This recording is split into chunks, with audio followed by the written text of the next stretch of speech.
Welcome to Our Girl Relationships. We talk about the problems people face in their day to day lives. Let's start with the video. To understand the entire situation, you guys will need some context. So I will start off by explaining how the relationship between me and my brother, my mom, and my dad, and all four of us as a family was. So my brother, Jackson, 22, and I, 16, male, were always super close, even with our age difference. We were like best friends. We had a lot in common and had a really strong bond, so I always felt like I would always have my brother by my side if something ever happened. As for my parents, their relationship had always been a little rocky. Nothing out of the ordinary as far as I knew, but it always seemed like my parents had a lot to disagree on. They were really different people, so their opinions on things would often clash. They would have some arguments here and there, but nothing crazy or out of the ordinary that had traumatized me or my brother. One thing that came out of this was how much closer it had brought me and my brother to each other, which is why what happened devastated me so much. It was completely out of nowhere and very much unexpected. It was when my brother left home, when he was 18, it hit me like a rock. No, it wasn't just him leaving home for undergraduate education, he just left. It was the end of high school for him. He received his diploma and he lived with us throughout his summer break. Hell, he even discussed his college and further education plans with my parents and I. I vividly remember the conversation we had where he dumbed down what being an engineer meant. He joked about how he'll make a lot of money and buy me a lot of presents and candy. Hearing that had made my parents and I laugh a lot. Unfortunately, that day never came because when it came time that he left for college, he didn't just not leave temporarily, he was just gone. We only found this out as he had stopped answering our calls and texts completely once he reached where he was supposed to. This was shocking and devastating to my parents. They tried their very best to get a hold of them. During this time, my parents' relationship had started deteriorating as well. The constant back and forth between the cops, the college my brother claimed to have left the state for, and lawyers, my parents had started blaming each other for what my brother had done. Their already bad relationship took a turn for the worse here, and they really didn't want to get divorced. They wanted to stay and raise me until I was an adult, and honestly, I'm still not sure why, because they only made my life miserable by staying together. Well, my parents tried to get a hold of my brother for 6 months until the cops did find him eventually in a completely different state than he had told us he was in. According to the cops, my brother wanted nothing to do with us and had asked them to reveal no information about himself to us. Since he was 18 and paying for his own college through his scholarships, there wasn't much we could do. The day I found out this news, I was heartbroken. It was like I had gotten the news I wanted to find out if my brother was well and good, but at what cost? He obviously wasn't going to come back. What devastated me was all the false promises he had made to me. It was like I felt the worst sort of betrayal. And from that day onwards, my life started sloping downhill. My parents' relationship deteriorated on the daily as they constantly fought over my brother. They practically made me a stranger in my own house as their conversations would land on nothing but my brother. My performance in school started getting worse as a result, and I have been living these past couple of years as a shell of myself. I recently turned 16. I did nothing special. No one even really remembered my birthday, and honestly, I didn't expect much. But to stay in peace, but I guess my brother didn't even want to give me that after all that he had done, because on the morning of my 16th birthday itself, I heard our doorbell ring. Thinking it was some package from Amazon, I opened it, and my jaw immediately dropped on the floor as I saw my brother standing on the other side. It almost took me a couple of minutes to even realize it was him. I looked up and down to make sure I wasn't dreaming, but his voice gave me assurance that I actually didn't want. It was a shocker to say the least, but I let him inside the house and called my parents downstairs. My parents were just as shocked as I was to see him. Jackson stayed quiet throughout the entire ordeal because I guess he was only here to ruin my life one more time. So after grabbing some breakfast, we sat down to talk. Honestly, I had expected some sort of closure finally, the real reason why the brother, who I had trusted the most, had left me behind for God knows what reason, but he had completely different plans. Jackson handed my dad a box that was wrapped. Although it was quite weird, my dad opened it with a curious look on his face. His reaction soon changed from confusion to shock, and from shock to anger real quick, and my mother and I just kept looking at each other. Wow, is all he could mutter out as he placed the box down, and my mom and I took a look at it. What I saw next shocked me. The box was filled with pictures of my dad's best friend, James, and my mom. It also consisted of a letter that I picked up immediately and read out everything. My parents had started arguing at that point while I read the letter, and by the time I got to the end of it, my hands began shaking and tears started flowing down my cheeks. I stood there reading paragraphs after paragraphs of my brother confessing how he found my mom and James having an affair and how he had overheard them talking about how I was potentially their child. He was too scared to say anything and so decided to run away. I was dumbfounded at this discovery. I was shaking and crying at that point, and my brother just sat there numb. That is when I realized the last bit of family had broken apart. The argument went on for a while, and out of nowhere, my dad first told my brother to get out.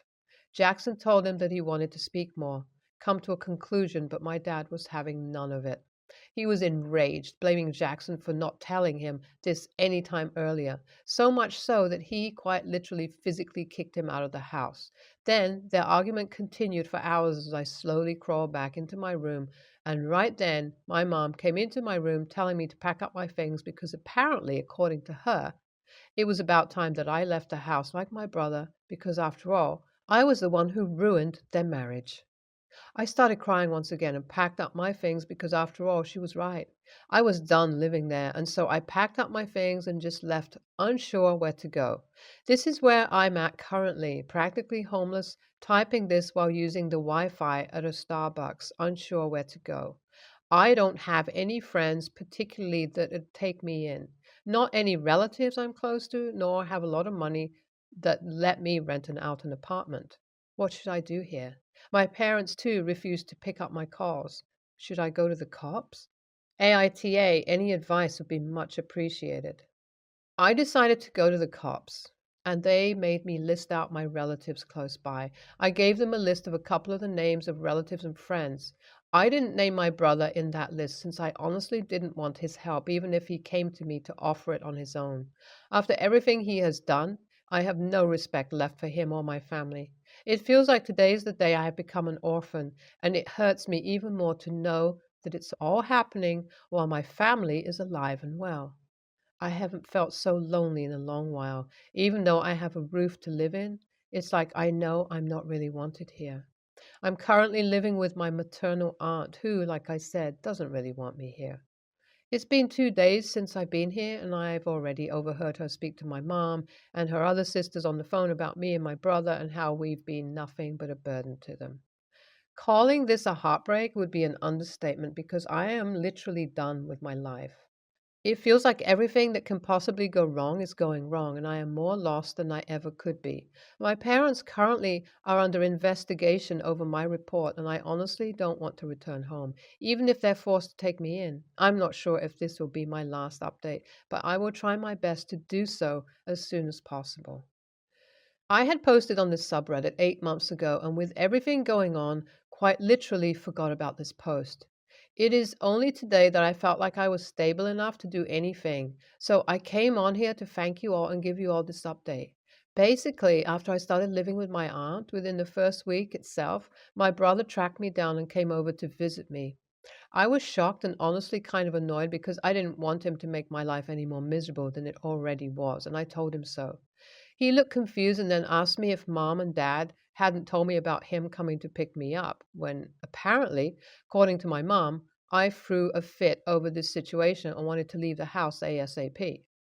I was dumbfounded hearing this and immediately told him the reality. Jackson was just as shocked as me and held me in his arms before pulling out a small wrapped box from his pocket. I was immediately nervous once again because, as you all know, the last time I had opened a box, it felt like Pandora's box. But I knew I had to do so, and I did. Upon opening the box, I saw a key, and underneath that there was a note that said, "Welcome home."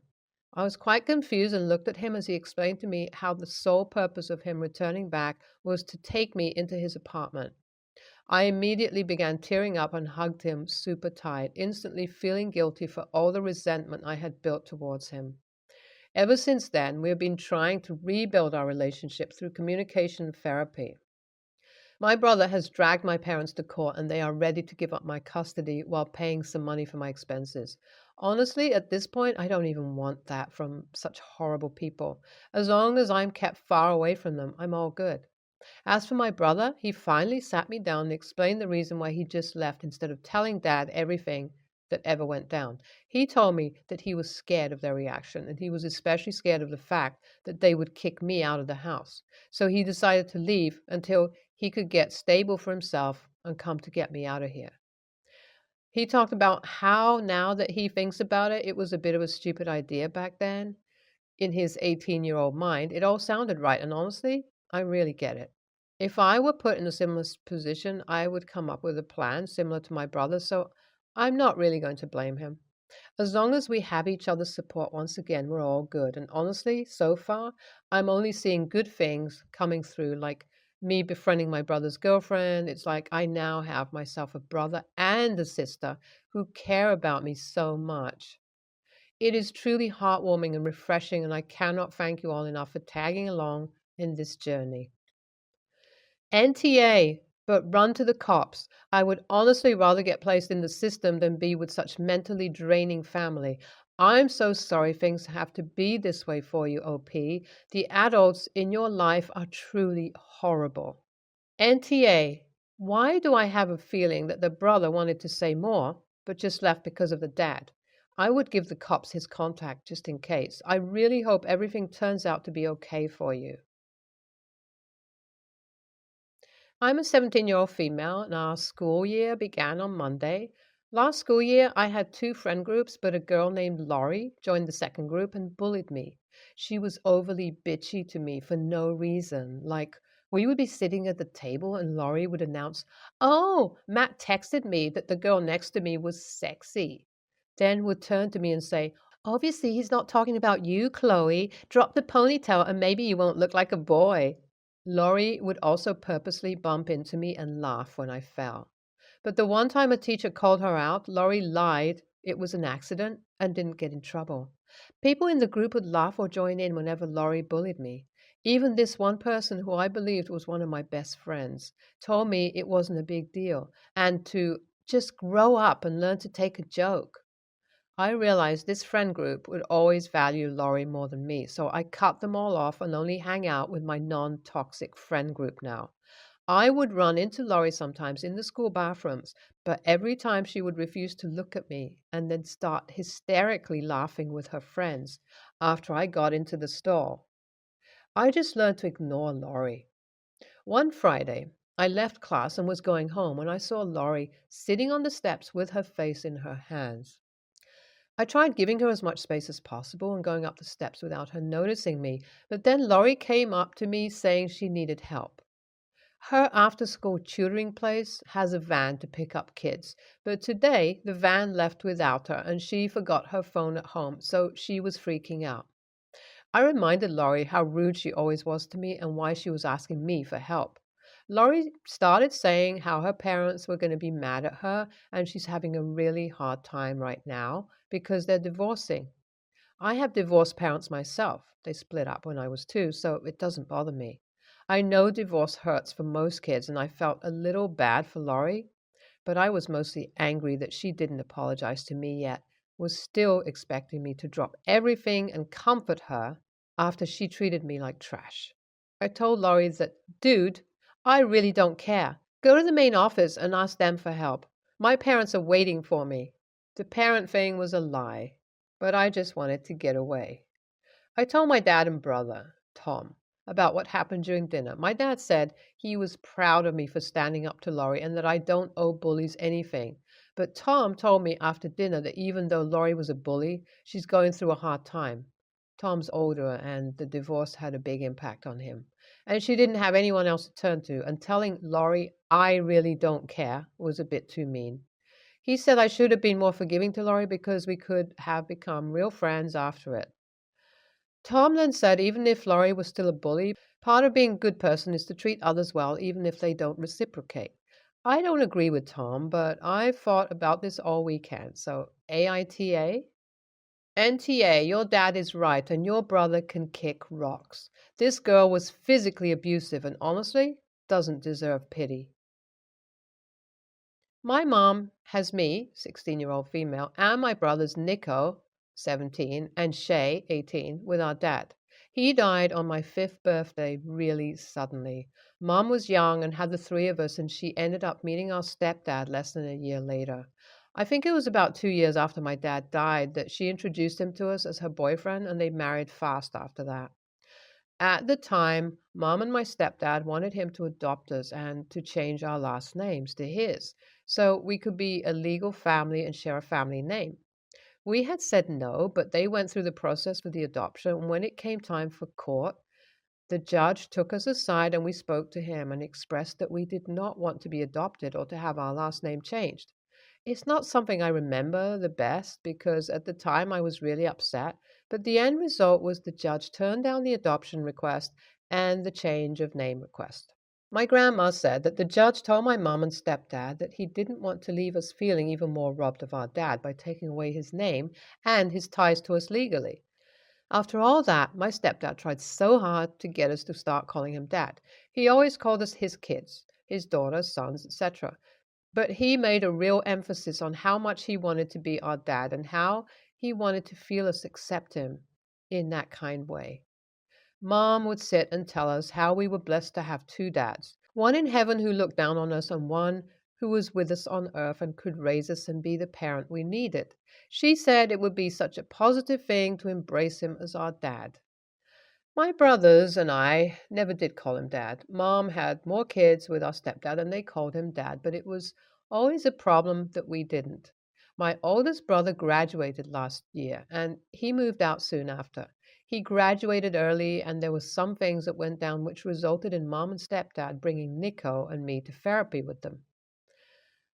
4 weeks ago, during therapy, my mom and stepdad brought up how tired he is of feeling like he raised us for nothing because we never show him the love he believes he deserves, and we don't show him the respect he wants by denying him the title of dad.